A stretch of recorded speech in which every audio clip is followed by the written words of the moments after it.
Me acompaña en el estudio María Consuelo Mejía, es directora de la organización Católicas por el Derecho a Decidir. María Consuelo, gracias por estar aquí esta noche. Gracias, Olivia, por la invitación. Quisimos hablar contigo porque hoy ustedes publican un desplegado en la prensa que titulan Esperanzas y desafíos de la visita del Papa Francisco a México, donde enlistan las cosas que les parecen muy bien y de las palabras que dijo el Papa, de los mensajes que envió aquí en nuestro país, pero también hablan de lo que no dijo, de lo que se quedó pendiente y que a ustedes y además, bueno, a las mujeres les hubiera gustado escuchar. ¿Por qué no nos comentas un poco este balance que hace Católicas por el Derecho a Decidir?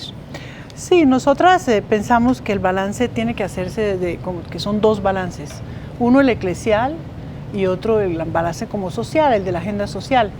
Y nuestro balance en el aspecto eclesial es que él rebasó las expectativas por mucho, que marcó claramente qué tipo de iglesia quiere, qué obispos son los que son valiosos para él.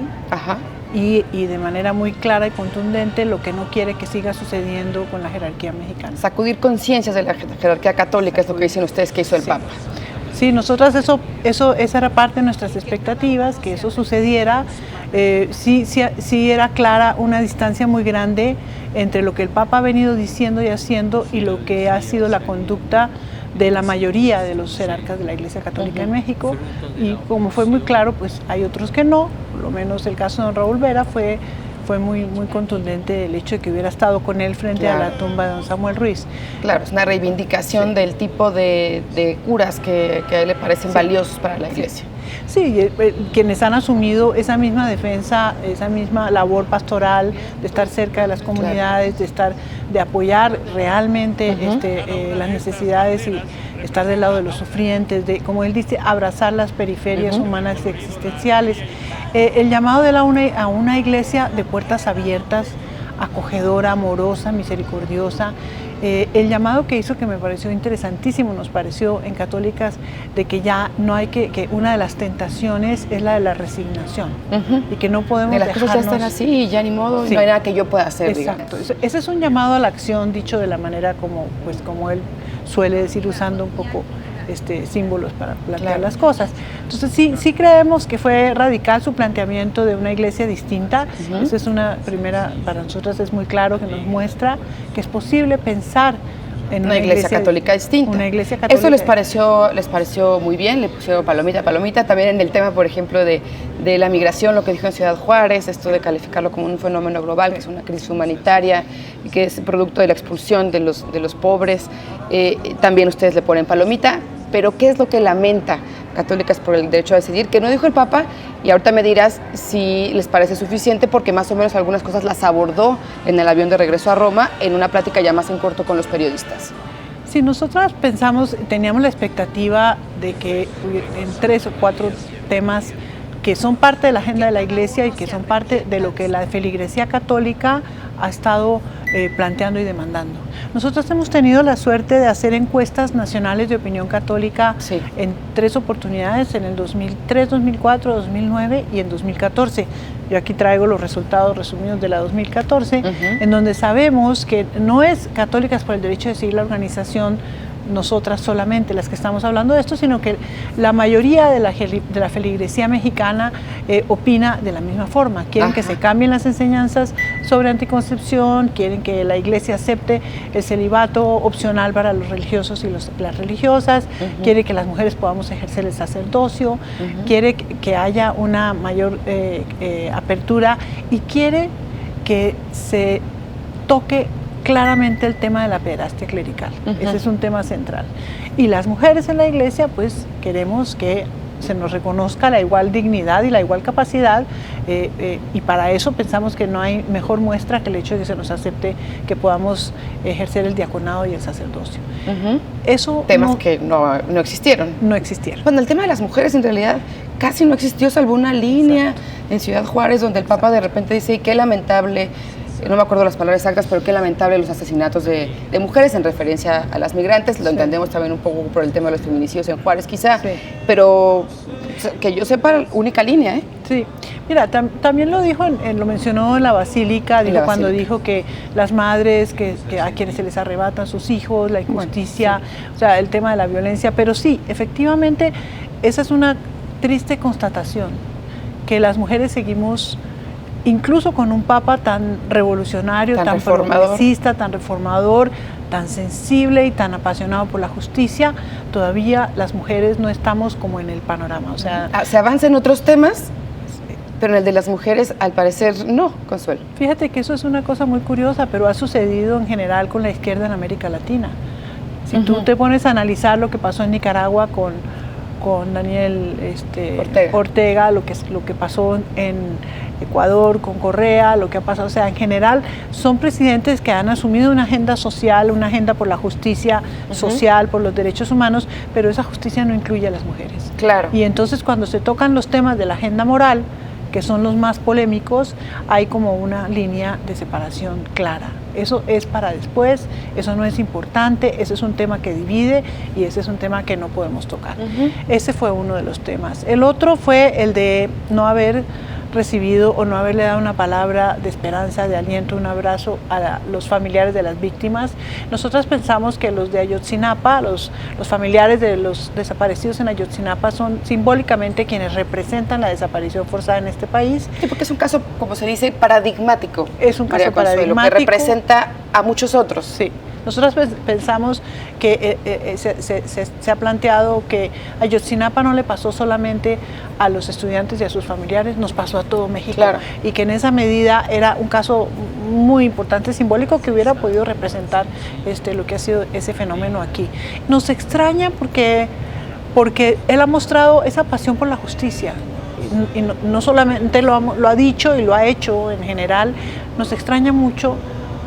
¿Qué fue lo que pasó? Pues él en el avión un poco explicó que no podía, bueno, ¿no? Desde antes Federico Lombardi, el vocero del Vaticano, dijo el Papa no puede hablar en cada país de todas las problemáticas, se referirá en términos generales, no puede, el dolor de uno no es más importante que el de otro, y luego hoy en el avión el Papa pues dio una explicación de que había como posturas encontradas o división entre las víctimas, y que por eso era muy delicado y que mejor lo dejaron así. Sí, mira, el problema es que el efecto es un efecto muy, muy doloroso, ¿no? Porque realmente el simbólico de su gesto hubiera sido esencial para fortalecer la lucha que mantienen los familiares de las víctimas de Ayotzinapa. Y el tema de la pederastia clerical, o sea, ir a Michoacán y no hablar del caso terrible del depredador Marcial Maciel y del encubrimiento que ha tenido la Iglesia Católica sobre los criminales de abuso sexual en la Iglesia, nos parece que es muy preocupante. Y porque ahí nació Marcial Maciel. Porque ahí nació y porque, bueno, ahí fue donde empezó a ejercer su sacerdocio, que es bastante cuestionable ese tipo de sacerdocio. Entonces sí nos llama la atención que no hubiera habido alguna alusión. Lo dijo en el avión de regreso a Roma, le pregunta porque le preguntaron, sí, ¿no? Pero tiene distinto peso, ¿tú consideras? Claro no es lo mismo que lo diga de regreso en el avión, no, a que haya dicho aquí un comentario en un evento como hizo en sus mensajes. Mira, lo dijo el Papa, tiene un significado, tiene un impacto, pero obviamente que el peso, como tú dices, es una monstruosidad, dijo en el avión. Sí, lo dijo y lo ha dicho, que obviamente que la tolerancia es cero, pero en la práctica sigue ocurriendo. Así lo ha dicho Alberto Atié todo el tiempo. Claro, porque hace 3 años, no me acuerdo, el comité de la Convención por los Derechos de la Infancia le hizo unas recomendaciones muy concretas al Vaticano para que tomara medidas eficaces que impidieran la continuidad de esta situación al interior de la Iglesia. Y eso no ha sucedido. Se nombró una comisión, un consejo, una comisión asesora en este tema, al que recientemente tuvo que salir, renunció un integrante, Peter Saunders, que había sido uno de los más activos y los más críticos de la ineficacia de la comisión. Entonces, te encuentras con un terreno bastante resbaloso y con una situación que sí creemos que requiere de un pronunciamiento claro y contundente. Consuelo, aprovechar tu presencia aquí para comentar sobre otro tema. Fue detenido un personaje, director de Provida, Jorge Serrano Limón, fue detenido en la delegación Coyoacán, ya decíamos, presidente de esta asociación civil conocida como Provida, y ya fue ingresado al reclusorio preventivo Varonil Norte. está acusado del desvío de recursos públicos por más de 25 millones de pesos. La Auditoría Superior de la Federación detectó que su asociación no ejercía los recursos asignados por la Federación para lo que eran destinados. Él tenía unos grupos de ayuda a la mujer, centros de ayuda a la mujer, y pues él desvió una muy buena cantidad de dinero. Además, en su momento se reveló que lo había gastado en varias cosas, entre ellas plumas muy lujosas y tangas. Un hombre que se la pasa hablando mal de las mujeres que interrumpen el embarazo, un hombre muy controversial. Consuelo, recuérdanos quién es Jorge Serrano Limón, que ahora está detenido. Pues él fue la voz pública, el vocero y el dirigente de la organización mal llamada Provida. Desde nuestro punto de vista es un nombre que se dan estas organizaciones que están en contra de los derechos, el derecho de las mujeres a decidir sobre su maternidad y sobre su reproducción. Estuvo bastante activo en los medios de comunicación. Yo tuve varias oportunidades de tener discusiones con él. Sí. Debates en los medios de comunicación. Sobre el aborto. Sobre el tema del aborto, sí. y un poco sobre las actividades que ellos estaban desarrollando. Porque nosotros le decíamos que se valía que hubiera discusión de argumentos, pero que lo que no se valía era la descalificación, la agresión, el ataque. Y la criminalización. Y la criminalización, que era la metodología que él usaba.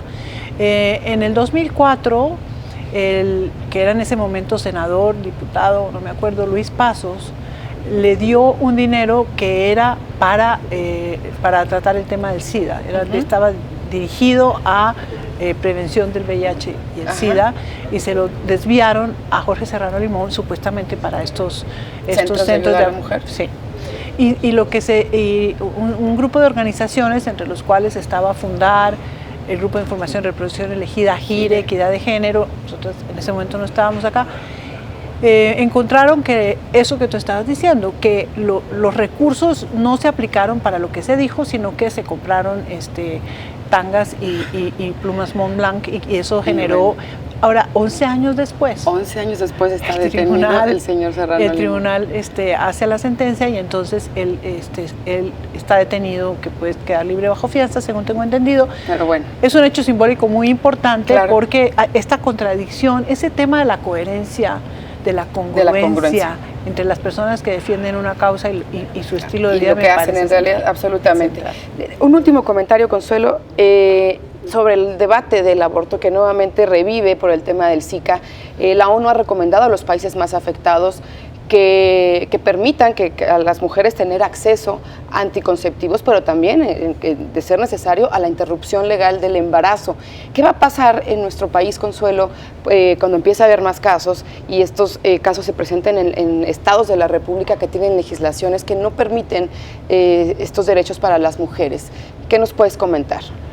Nosotros esperamos que la Secretaría de Salud, en este momento bajo la dirección del doctor Narro, asuma la responsabilidad que tiene frente a esta situación, y que ofrezca a las mujeres que puedan encontrarse en el hecho de estar embarazadas y tener el virus del Zika, y que se les ofrezca la posibilidad de tener. El aborto es legal por algunas circunstancias en varios estados de la República, uno de ellos la salud de la mujer, y en la Ciudad de México es legal hasta la semana 12 para cualquier mujer del país. Entonces, si se puede, lo ideal es que los estados asuman, las secretarías de salud de los estados asuman que esta es una situación de emergencia, claro, en la cual tiene que atenderse la necesidad de las mujeres si desean interrumpir esos embarazos, y facilitarles, si no es posible, y debería ser en los estados, la manera de obtener la interrupción en otros estados de la República en donde sí lo es. Claro. A mí me llamó mucho la atención que el Papa dijo que se debe aceptar el uso de anticonceptivos para prevenir el tema del Zika. Que eso sí. Bueno, eso sí, bajo la circunstancia. Claro, pero ya está siendo tan delicado el tema que se está planteando incluso eso. Claro. Decirle a las mujeres, como lo dijeron en el gobierno de Honduras, que se esperen hasta el 2018 para embarazarse, o que no se embaracen, eso es una cosa ridículo, absolutamente ridícula. Bueno, ahí está. Muchas gracias, María Consuelo Mejía, por haber estado esta noche con nosotros y opinar de estos temas. Gracias, buenas noches. Gracias a ti.